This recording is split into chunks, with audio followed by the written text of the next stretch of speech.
territoire. Il a commencé par constituer des petits groupes pour ensuite construire une société de plus en plus complexe. De ce fait, le niveau le plus élevé sur l'échelle de l'évolution humaine est représenté, comme l'indique José San Martin, 2015, par l'Homo suadens, c'est-à-dire l'Homo faber capable d'utiliser le langage pour nouer des relations avec ses semblables et développer son relationnel. Marcel Mauss et Claude Lévi-Strauss ont déclaré que la relation sociale est issue du don. Les hommes ont découvert que troquer des choses ou échanger des actions présentait des avantages et offrait une proximité affective. Mais rien de tout cela n'aurait été possible sans une communication persuasive ou sans la faculté de communiquer pour inciter l'autre à accorder sa confiance et s'en remettre à autrui. Au demeurant, la signification étymologique du terme « persuader » est « mener à soi en douceur », à savoir faire en sorte que l'autre se rapproche de nous et de notre position sans contrainte aucune, attiré en douceur et rassuré.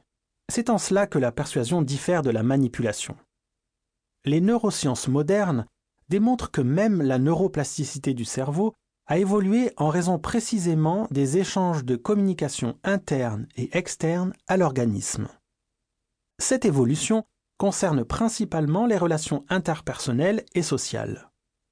Des recherches récentes ont permis de découvrir l'existence de neurones miroirs. Risolati, Sinigaglia 2006, Iacoboni 2008.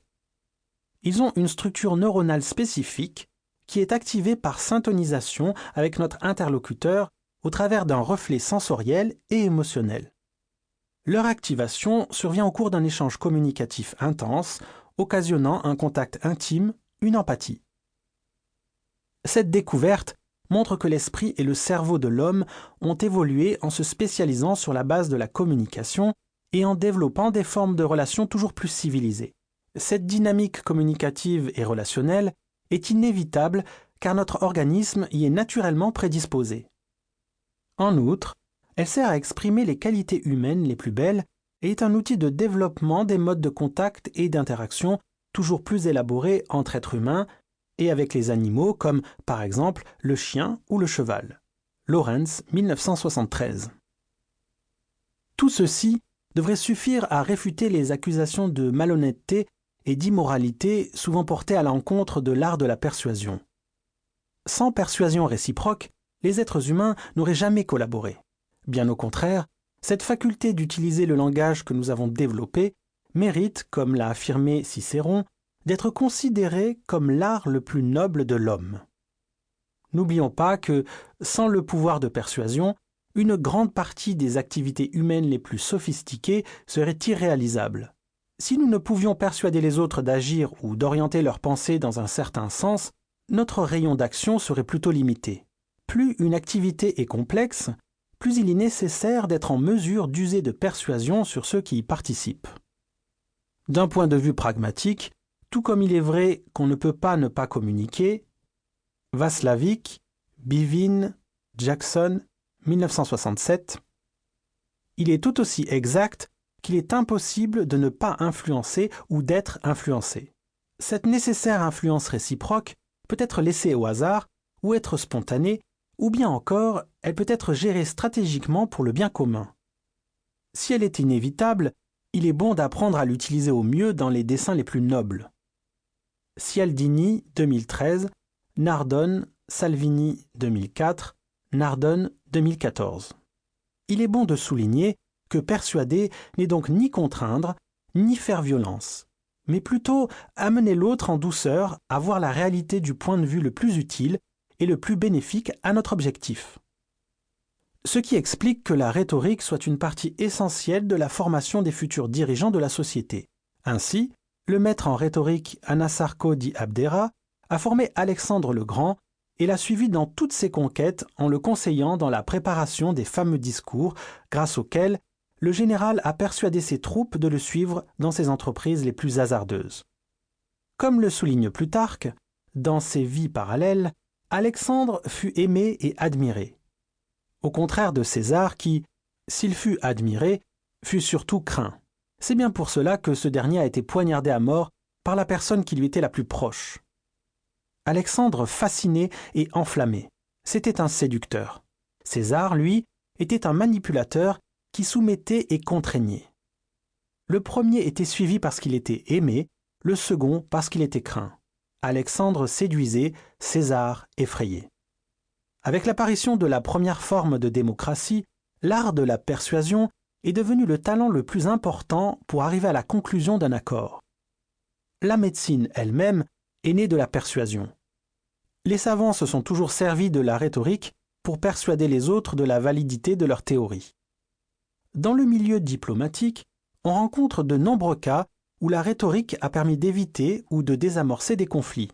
Par exemple, l'habileté à dialoguer des deux grands sages et orateurs, Frédéric II de Suède et le sultan Al-Malik Al-Kamil, neveu de Saladin, leur a permis d'arriver à l'accord mettant fin à la guerre sainte entre les chrétiens et les musulmans, une des guerres les plus féroces de l'histoire. En résumé, l'art de la persuasion est l'un des talents les plus évolués de l'être humain. Il favorise le développement social, la diminution des conflits et la capacité à coopérer. C'est un outil essentiel pour qui veut s'améliorer et gérer au mieux sa relation avec autrui et le monde qui l'entoure. Comme disait Épicure, point n'est besoin de faire violence à la nature, il faut juste la persuader. Établir la différence qui fait la différence. Persuader.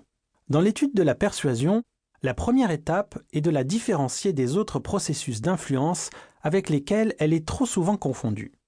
Nous avons déjà mis l'accent sur le préjugé, selon lequel il s'agit d'un procédé de communication malhonnête, mensonger et mis en place afin de manipuler l'autre pour en tirer avantage.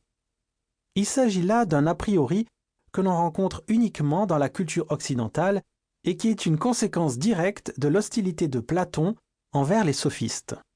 Platon s'est souvent servi d'expédients rhétoriques typiques au sophisme, pour démontrer avec une grande vigueur que ceux qui maniaient cet art étaient des manipulateurs malhonnêtes, qui ne cherchaient qu'à s'enrichir aux dépens des nobles et des puissants, à qui ils servaient de conseillers en résolvant leurs problèmes, guérissant leurs maladies et surtout éduquant leurs enfants. Le Gorgias, un des dialogues platoniciens les plus connus, représente l'exemple le plus remarquable de cette thèse.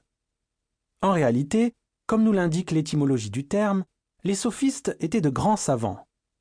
Ils avaient développé l'art de la rhétorique et de la persuasion, les considérant comme un savoir opérationnel indispensable à l'homme, non seulement dans l'exercice du pouvoir, mais également dans la gestion optimale de tous les aspects de sa réalité personnelle et interpersonnelle. Diels, Krantz, 1981, Untersteiner, 2008, Nardone, Salvini, 2004. L'œuvre des sophistes est largement réhabilitée de nos jours. Elle repose sur l'idée, qui se trouve au cœur de nombreux courants de pensée modernes, selon laquelle notre langage crée la réalité avec laquelle nous interagissons. La manière dont nous codifions les perceptions et les cognitions détermine ce que nous ressentons ou pensons, influençant ainsi nos actes. Comme le disait Ludwig Wittgenstein, la réalité est le fruit du langage que nous utilisons pour la décrire. D'ailleurs, les études neuroscientifiques modernes ont renforcé ces notions, démontrant que l'utilisation habile du langage et de la communication ne façonne pas uniquement le cerveau de l'individu, mais en préserve également le bon fonctionnement et la santé. Goldberg, 2010, Deutsch, 2015. L'étude, l'apprentissage et l'utilisation d'une forme sophistiquée de communication améliorent le bien-être de l'individu et le pouvoir de persuasion enrichit sa vie personnelle et sociale, activant et développant les dynamiques affectives, émotionnelles et relationnelles. Nous avons vu que la persuasion développe et améliore la sociabilité, ce qui permet une meilleure coopération et une réduction des conflits. Selon Robert Cialdini, 2013, comme il est toujours possible qu'une personne utilise la persuasion à des fins malhonnêtes, en connaître les mécanismes et la technique nous permet de ne pas en devenir victime. Ayant réglé la question de cet ancien préjugé, nous pouvons maintenant passer à la définition détaillée de la persuasion et de ses caractéristiques distinctives.